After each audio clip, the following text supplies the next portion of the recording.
Good morning and welcome back to the channel, friends. We've got kind of an exciting day today. I've got my brand new chipper on the back of the truck that we'll be taking to the job and testing out for the first time. So that's exciting. I'm in my 1-ton chip truck. This is a Ford. I don't think I've actually shown this truck on the channel, but I made some modifications to the box recently just to kind of work with the flow of the chipper a little bit better. So I'm hoping that all works out. But the job today is a white pine, fairly large.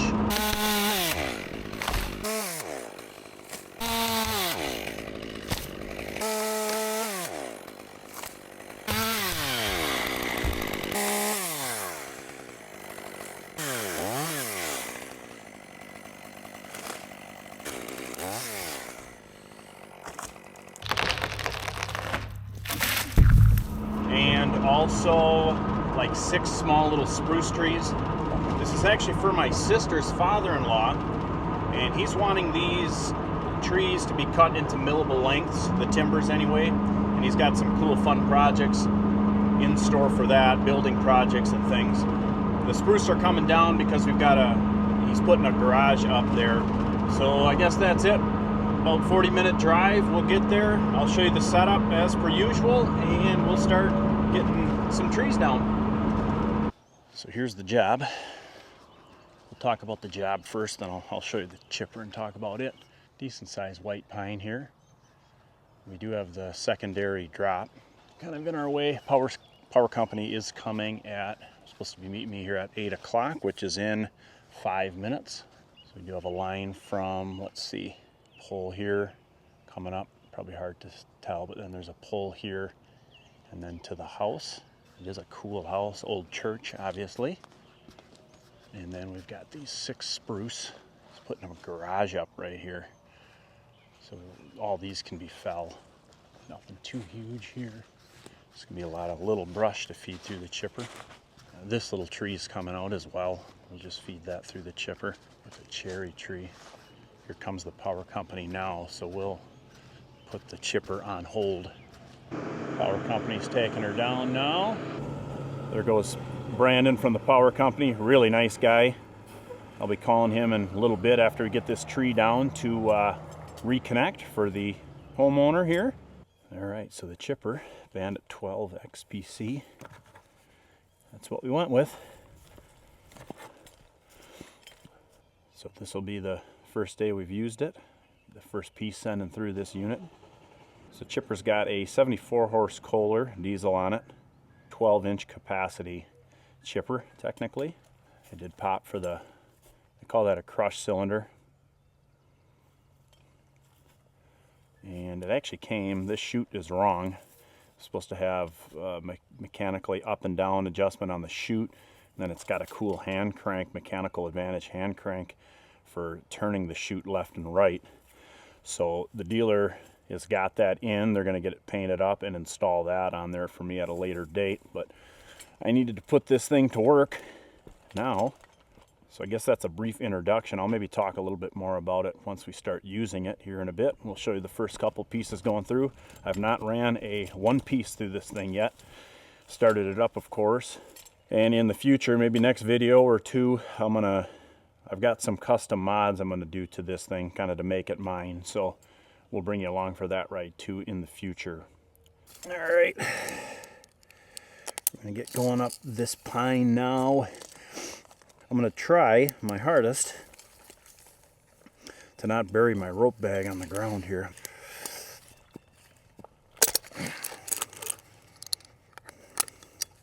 Pretty good sized tree.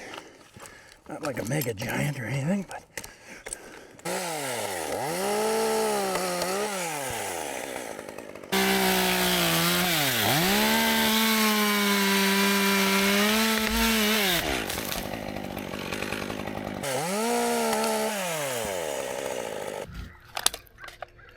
chain's a little loose. I better take a minute to retighten the darn thing.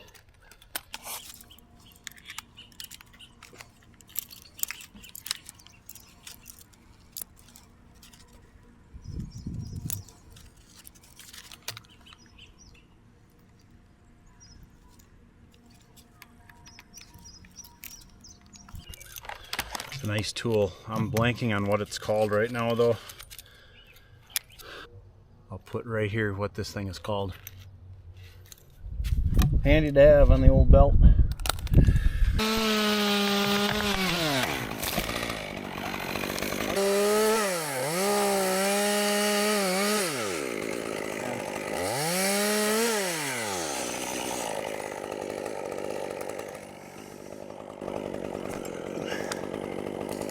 Right on my rope bag. Dang it!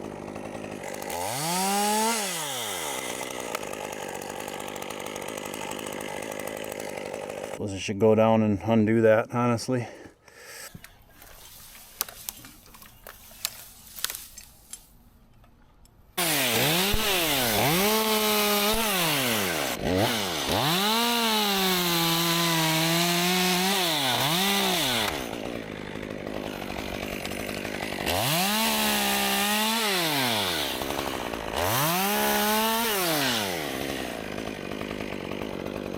Hoping it's not tied up too bad up there. Let's see.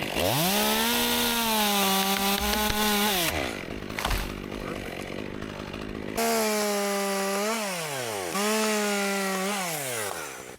Definitely the biggest branch is out of the way now.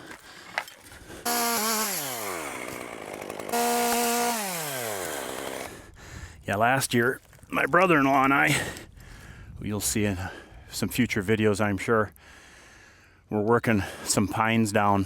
We were able just to fall them, and we tipped one over, and Andy was working on it, running the brush through the chipper, and all once he hears some buzzing going on, and sure enough, there's a bald-faced hornet's nest in that tree we just fell. So I always keep a few cans of Raid in there with me. Then bald-faced hornets are nasty. They're aggressive, kill other bees, so I don't know a whole lot more about them than that, but they will rip you apart if they get the opportunity. So we go over there and we get rid of them, right? Spray some Raid on them, get rid of the bees. Finish that tree up. And that was the end of the day, and we had a couple more to take down the day after. So we're looking in the next tree over that we had to fall, that we were planning on falling the next day. And sure enough, there was another bald-faced hornet's nest in that tree. And we're like, crud. So I prepped that night to extinguish them, right? I went up with the lift. I wasn't going to bring my lift. I was going to fall the tree, but I didn't want to fall the tree with those bees in there and then tick them all off and worry about getting stung. So I bring the lift back to the job the next morning, and we go to back into the tree. And again, my plan is to get at these bald-faced hornets that are up in there. I figured I could reach them with some Raid and then just get them out, and then we're going to fall the tree. I back up and I go around the back side of the lift, and all at once I hear humming below my feet and instantaneous pain. I'm getting stung.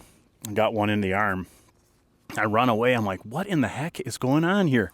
I look down here. We had backed the lift over a ground bee nest. So the irony is that we were setting up the lift to go up after a bald-faced hornet's nest that was in the tree, and I backed over a ground beehive, and those guys stung me. I mean, you can't make this stuff up. So then we proceeded to get rid of the ground beehive because we still had to work the tree down and get that other bald-faced nest out. So it was somewhat laughable, but pretty ironic that that happened. So I try my best to look for those, especially in these white pines, those bald-faced, because that would be a bad thing. But I say all that to say it's a good reason to have a means of egress. I'm pretty allergic to those things, so I'd rather not tangle with them.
Oh,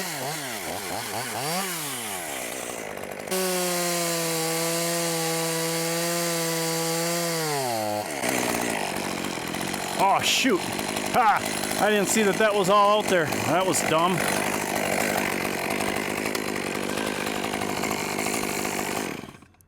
Well, that was dumb. I thought this was just this stick. I didn't even pay attention to see that that whole branch comes out on this. We'll have to cut that with the handsaw up there. Pinched. Yeah, if it was just this stick, I was just going to power through it and let that little stub slide off. But, oh boy. You got to pay attention.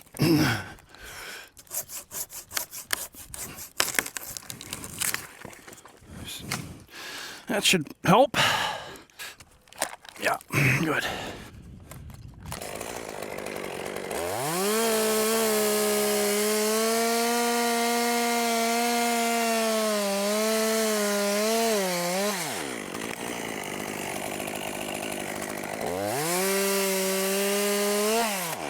I made that harder than it needed to be.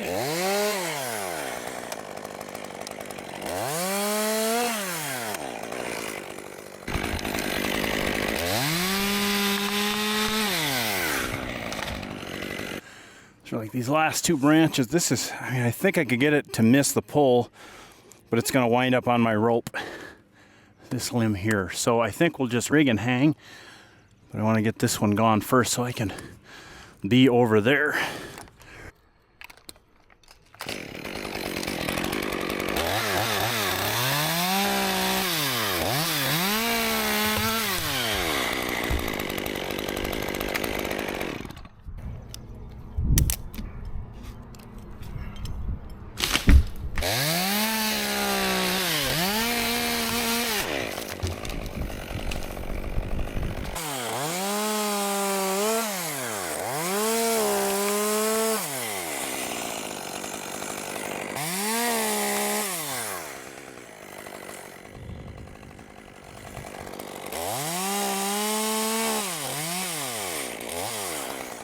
Okay, I think I'm going to take the top here. Kind of weighted that way. I'm going to try and turn it just a little bit.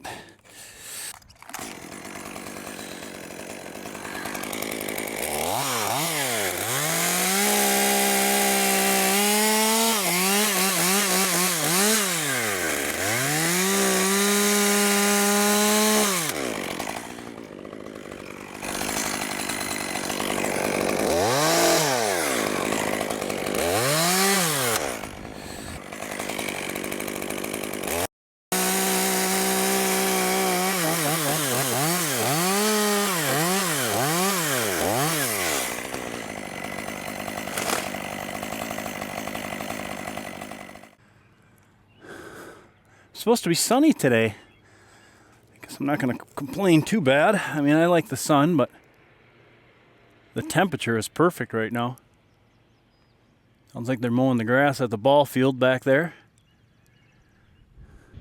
I might be able to fall a larger stick this way, like towards this little, I think he's got an apple tree, some variety of fruit there. I think what I need to do is just take a firewood length off of here and then try for an 8-footer, and then we'll leave it like that. All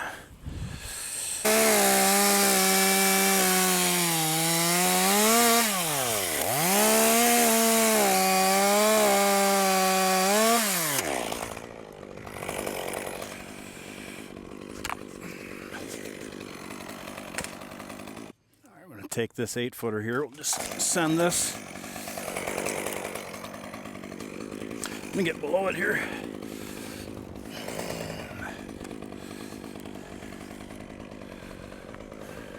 It's crooked, so he probably ain't even gonna like it, but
This is my preferred method of descent. Nothing new for you tree guys. Send a long tail for retrieval down. Alpine butterfly. This is the DMM, kind of the smaller oval carabiner. I'm not exactly sure what it's called, but we do that. And then with the chicane, the zigzag transitions into a pretty decent SRT device.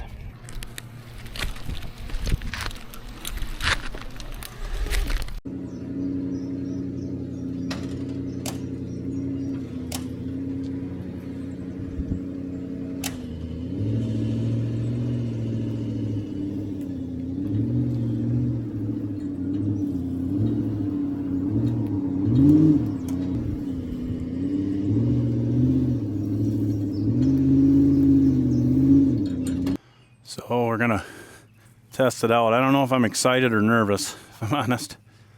She's a beast. There's always that learning curve with new equipment. Look at that thing. So my old chipper was a little Gravely Pro 944. And I actually sold it a little premature. When I ordered this thing, I mentioned this in a different video, but when I ordered this thing, I put that thing up for sale thinking it would take a while for my old chipper to sell. Well, it sold pretty quick. Young guy came up from Milwaukee and bought it. So I've been without a chipper for the last few months, and that makes things a little bit more challenging. So I guess I don't know what else to say about this. If you all have any questions about this unit, let me know. Main thing, obviously it's a 12-inch capacity. It's 74 horse Kohler diesel.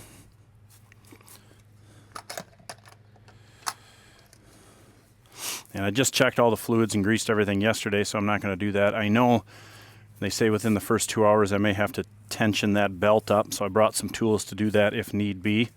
So I'm thinking we're going to start it up and we're just going to start chipping. I hope that this thing blasts into my truck okay.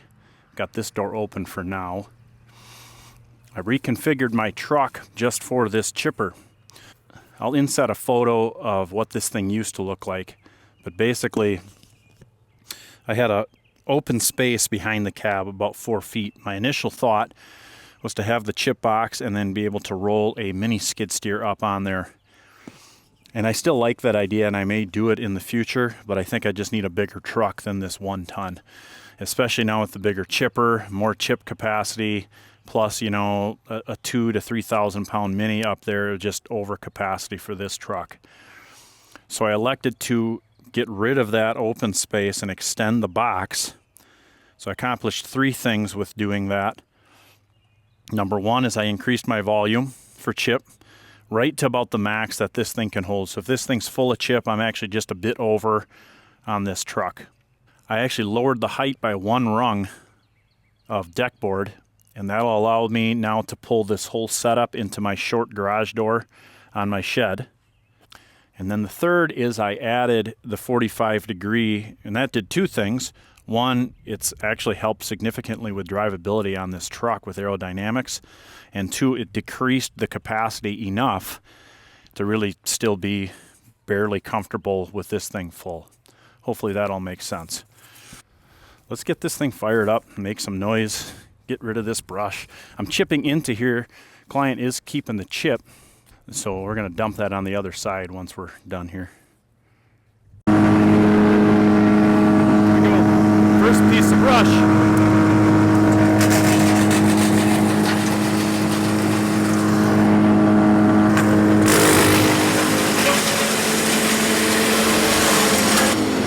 It smells like Christmas. You know, this side stuff would have been a chore with my old chipper.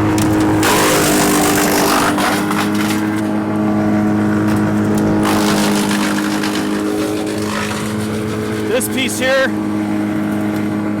right here, that would have never went through my old chipper. Not even pine, and it liked pine. Soft and brittle.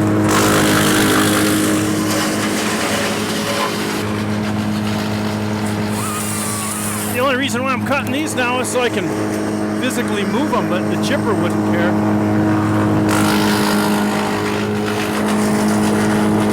100 bendovers. Nice. Here's a crooked one. Once again, my old chipper would never have eaten this.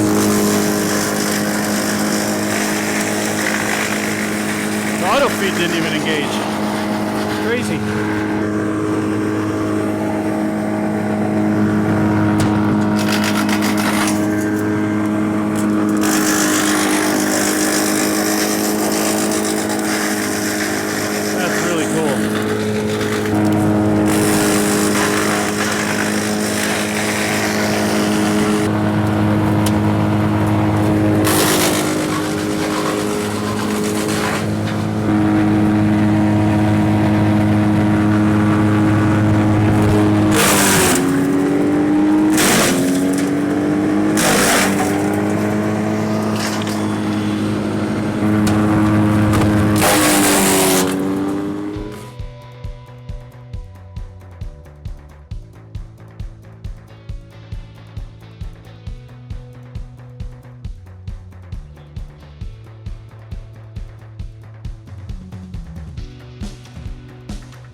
Okay, there you have it. She did well, really good.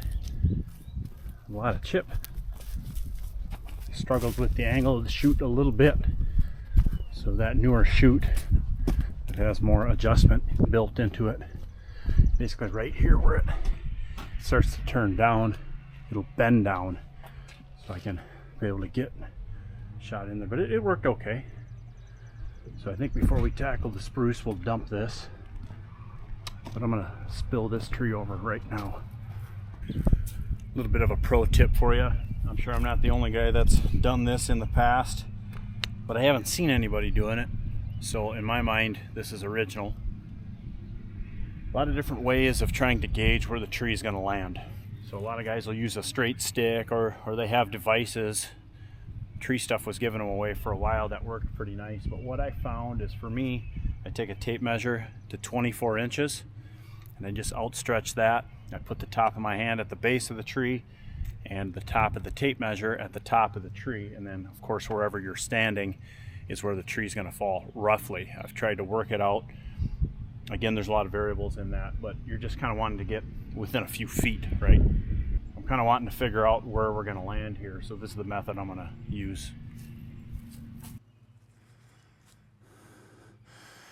So I got like right here, you're basically just creating a 45-degree angle. Trees fall at 45-degree angles, basically. So I'm going to say right in here roughly is where this tree could land. I'm going to put, we'll put a line up of these cones here,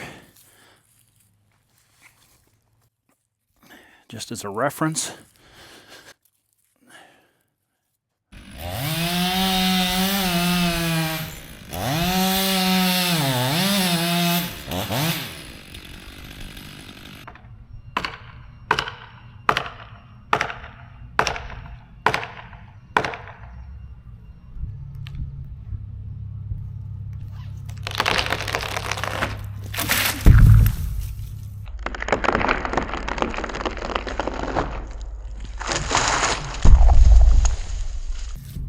Spruce cones are 2 feet off, 2 feet long. And that's because I cut that stump a little lower than what I normally do to try and maximize the log out of here.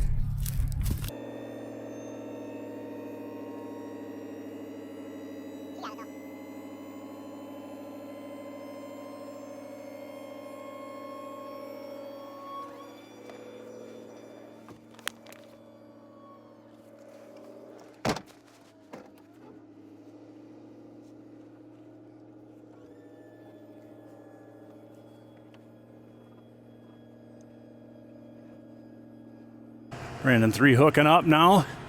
Really cool guy.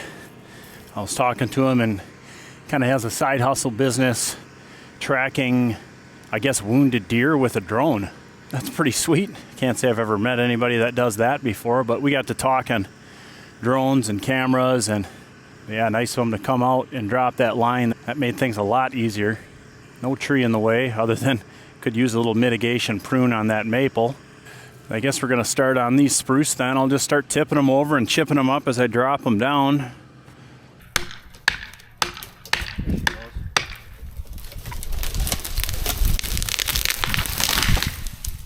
All right, see ya, Cherry. That sucks. I actually hate to do it.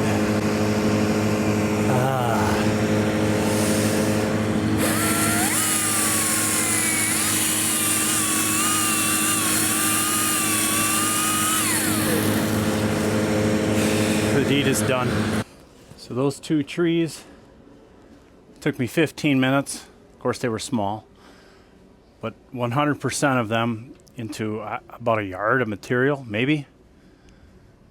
Now, that's the beauty of chipping right there. Makes it so much more efficient to haul.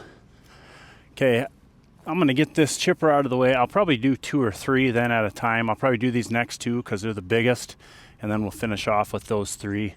I'll go and get the chipper out of the way. I'd hate to drop a tree on my brand new unit.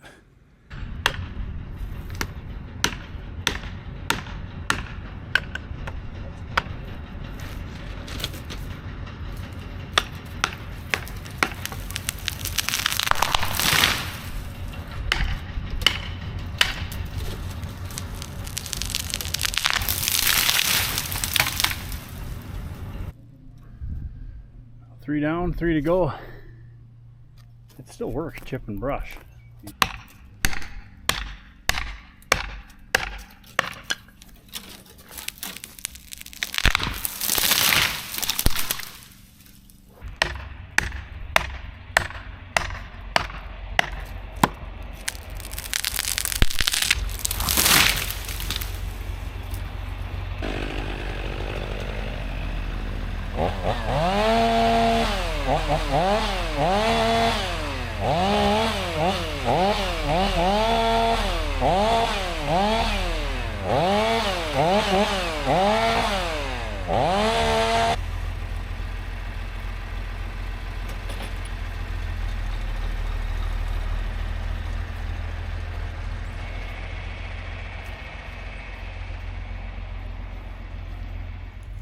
Okay, final product. Just a couple little slabs left over from the log that the mill guy didn't take. One little piece there. The white pine, just little stuff that didn't work out in the overall length that I was cutting. 6 spruce gone, chipped, raked up. Just did a light rake. This is all gonna get tore up anyway. Bringing an excavator in here later this week. Chipper's on the truck. Everything's loaded. That's what the back looks like. I ended up just throwing the rake up in the truck, and then there's the gear. Here's the 2 piles, spruce and white pine. I don't know exactly, but I think my truck can hold about 12 yards of material, like full. Neither one of these was full. I'm gonna say conservatively 18 yards, 100% chipped by yours truly. Oh, well, that's gonna do it for me. I'm tired. I'm ready to go get some dinner. So if you like this sort of thing, I'd appreciate a like and subscribe. I do appreciate you sticking it out with me if you've made it this far, and we'll catch you all on the next one.